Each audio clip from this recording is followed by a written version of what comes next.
the Pacific Crest Trail, a 2,650-mile path stretching from the scorching deserts of Southern California through dense forests, over jagged mountain ridges, and into the snowy peaks near the Canadian border. For hikers, it isn't just a walk, it's a test of endurance, a journey of discovery, and for many, the adventure of a lifetime. But for one man in 2016, that adventure turned into something far darker. It became the stage for a mystery that has haunted the hiking community for nearly a decade.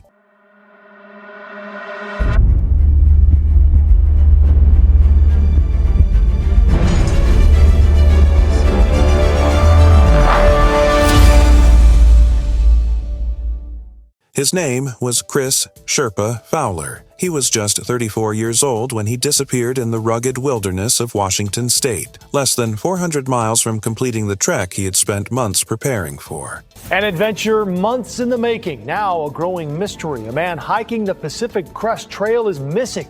What happened to Kris Fowler? One moment, he was seen making plans to continue north. The next, he walked into the woods as a storm gathered overhead. And he was never seen again. No body, no gear, not even a trace of his belongings. It's as if Kris was swallowed whole by the wilderness. And so the question remains, how does someone vanish without a single clue on one of the most well-traveled trails in the entire United States? A dream on the Pacific Crest Trail. Kris Fowler wasn't just another hiker blending into the trail community. Friends, family, and fellow hikers remember him as adventurous, easygoing, and kind-hearted. He carried with him a quiet determination, someone who embraced the hardships of the trail with a smile. In the spring of 2016, Kris set out to thru-hike the Pacific Crest Trail, known simply as the PCT, an ambitious trek that stretches from the Mexican border, across California's deserts and mountains, through Oregon's dense forests, and into the untamed wilderness of Washington before finally reaching Canada.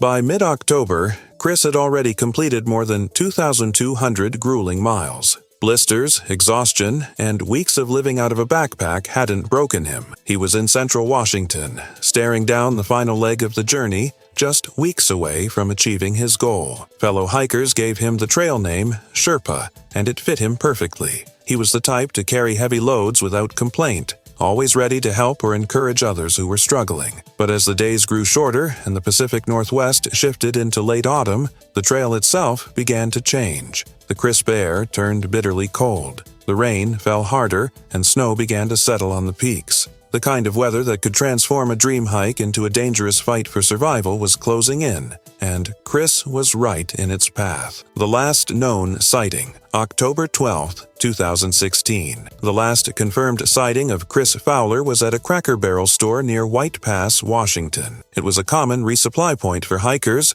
a place to grab packages and food before heading back to the trail. Other hikers remembered Kris that day. He talked with them, debating whether he should push forward into the storm or leave the trail like many others were doing. But Kris made his choice. He walked north, and he was never officially seen again. About an hour later, his phone pinged a nearby tower for the last time. Then, silence. No calls, no texts, nothing. That same evening, the storm hit hard. Heavy rain, brutal winds, snow at higher elevations. For most hikers, it would have been a reason to hunker down or turn back. For Kris, it marked the beginning of an unsolved disappearance. The search begins. When Kris didn't contact family, concern grew quickly. A week later, his loved ones reached out to authorities, and soon a massive search began. Search and rescue teams, helicopters, and volunteers scoured the section of trail between White Pass and Chinook Pass, a 28-mile stretch thought to be the most likely area of his disappearance. The logic was simple. If Kris had reached Chinook Pass, he almost certainly would have left the trail for town to escape the storm, but he never did. For weeks, the search turned up nothing. No backpack, no tent, no sleeping bag, not even a scrap of clothing. And remember, Kris's gear wasn't subtle. He carried a bright blue tarp, a black and orange backpack, a large tent, and even a green sleeping pad, items that should have been easy to spot. Yet, in one of the most well-traveled trails in the country, no one has found a trace. The questions that haunt. This is where things get strange. If Kris had succumbed to the storm, why wasn't his body, or even his gear, ever found? Every year since his disappearance, hundreds of hikers have walked that same stretch. Still nothing. And what about his Spot GPS device? It had an SOS button, but Kris hadn't activated the subscription, meaning, tragically, it was useless when he needed it most. So the questions remain. Did he lose the trail in the storm?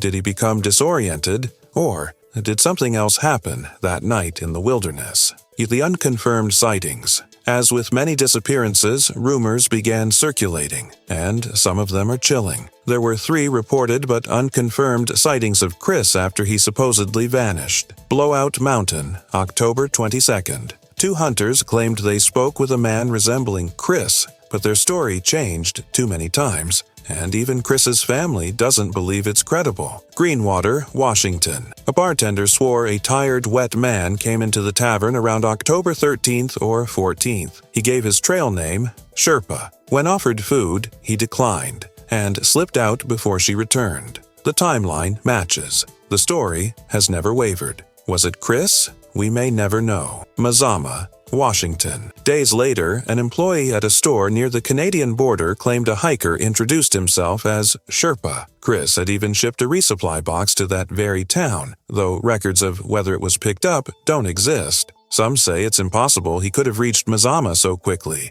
but hitchhiking on back roads wasn't out of character for him. Could Kris have made it further north than anyone expected? Authorities investigated these claims, but none were ever confirmed. Officially, Kris vanished somewhere near White Pass. Unofficially, the truth may be far stranger. A family's fight for answers. For Kris's family, especially his stepmother Sally, the disappearance has been agony.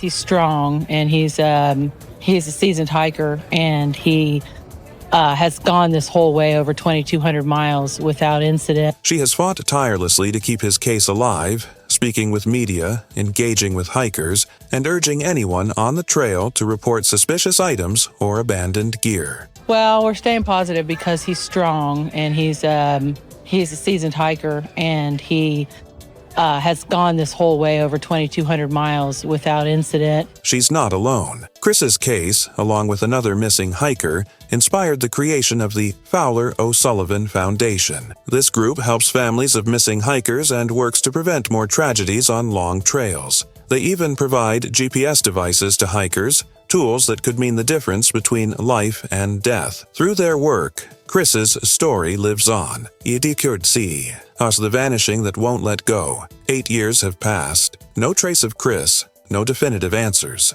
Theories range from the obvious, death by exposure in the storm, to the sinister. Some believe foul play was involved. Others suggest he may have chosen to disappear. But those who knew him insist Kris loved his family, loved his life, and had no reason to vanish willingly. The Pacific Crest Trail has given thousands of hikers life-changing adventures. But for Kris Fowler, it became a place of shadows, of questions, of silence. Conclusion: the mystery of Sherpa. The vanishing of Kris Fowler isn't just the story of one missing hiker. It's a reminder of the wilderness's power, of how fragile life can be, and of how even in a world mapped by satellites, people can still disappear without a trace. Somewhere out there, in the mountains of Washington, in a town along the PCT, or in the memories of someone who crossed paths with him, the truth exists. Until then, hikers who pass through White Pass will still see his poster, a silent reminder of the man known as Sherpa, a hiker who walked into the storm and never came back. What do you think happened to Kris Fowler? Did he succumb to the elements, or is there more to the story than we've been told? Share your thoughts in the comments below. Don't forget to like, subscribe, and hit the bell so you never miss another mystery. Because out there, somewhere, the trail still holds its secrets.